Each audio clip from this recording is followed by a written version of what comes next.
इंसान उम्मीदों के भरोसे जिंदा है। जब तक आस है तब तक सांस है, ये बात कही जाती है। और ऐसे ही एक उम्मीदों का पुलिंदा, उम्मीदों का गट्ठर होता है मकान। मकान किसी गरीब का हो, अमीर का हो, मकान उम्मीदों का एक आशियाना होता है जो समय के साथ साथ पुराना होता जाता है। और ऐसे ही एक पुराने मकान की कहानी आपको सुनाता हूँ। कविता का शीर्षक है एक पुराना मकान। एक पुराना मकान टूट गया, बिखरे रिश्तों के टूट जाने से पहले। दीवारों पर छत डालकर, कच्चे फर्श पर कुछ रुगड़े ईंटों को संभालकर, धेला पाई इधर उधर से निकालकर, जो एक इमारत बनी थी वो शायद कभी घर था।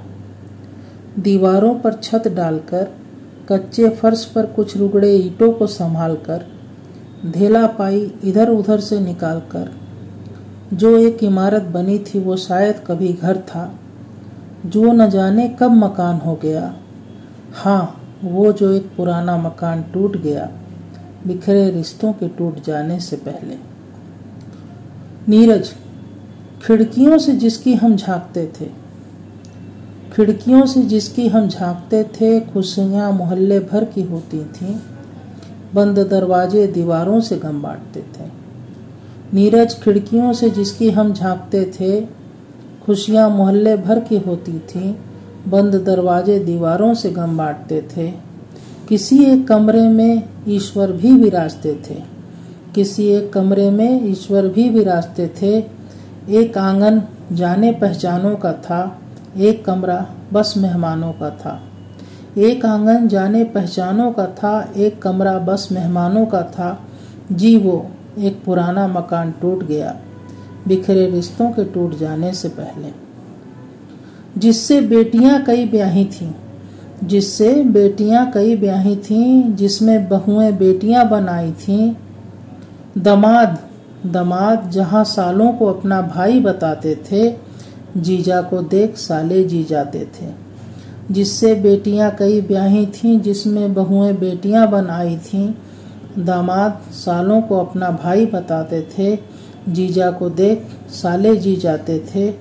और वो जो एक शख्स घर की बुनियाद था, और वो जो एक शख्स घर की बुनियाद था, जिसका नाम बाप था, वो माँ को कह रहा होगा, अजी सुनती हो, उस लोक में सारा मामला निपट गया। हमारा वो एक मकान टूट गया, वो एक पुराना मकान टूट गया, बिखरे रिश्तों के टूट जाने से पहले। वो जो एक शख्स घर की बुनियाद था, जिसका नाम बाप था, वो माँ को कह रहा होगा, अजी सुनती हो, उस लोक में सारा मामला निपट गया। हमारा वो पुराना एक मकान टूट गया, बिखरे रिश्तों के टूट जाने से पहले। माँ बाप सोचते हैं बेटे विरासत संभालेंगे, माँ बाप सोचते हैं बेटे विरासत संभालेंगे, सपनों पर हमारे हकीकत का दामन डालेंगे। पर बेटों में एका होना तो जरूरी है, पर बेटों में एका होना तो जरूरी है। बेटी के लिए उसका आंगन संभालना मजबूरी है, पर बेटों में एका होना तो जरूरी है। बेटी के लिए उसका आंगन संभालना मजबूरी है। ऐसे में ये सारे फसाद को कौन देखेगा, ऐसे में ये सारे फसाद को कौन देखेगा। तो आओ सारे फिर हिसाब लगाते हैं, इस हवेली की जगह 1, 2, 3 BHK अपार्टमेंट बनाते हैं।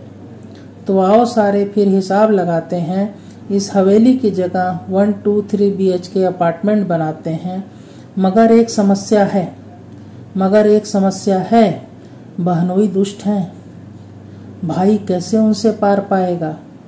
मगर एक समस्या है, बहनोई दुष्ट हैं, भाई कैसे उनसे पार पाएगा।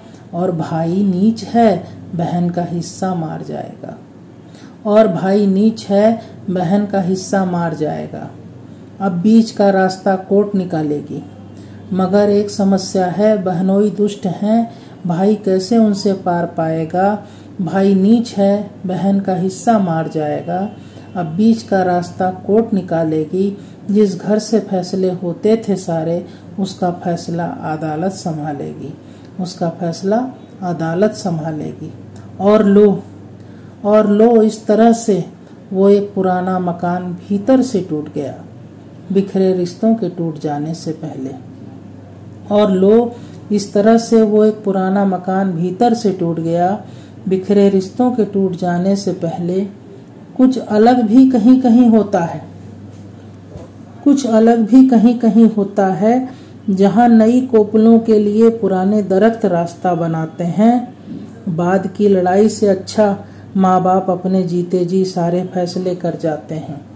कुछ अलग भी कहीं कहीं होता है, जहाँ नई कोपलों के लिए पुराने दरख्त रास्ता बनाते हैं। बाद की लड़ाई से अच्छा माँ बाप अपने जीते जी सारे फैसले कर जाते हैं। और कहीं कहीं ज़रूरतों के लिए मोह रास्ता बनाता है, और कहीं कहीं ज़रूरतों के लिए मोह रास्ता बनाता है। मकान का क्या है, वो तो रहने वालों से घर कहलाता है। मकान का क्या है, वो तो रहने वालों से घर कहलाता है।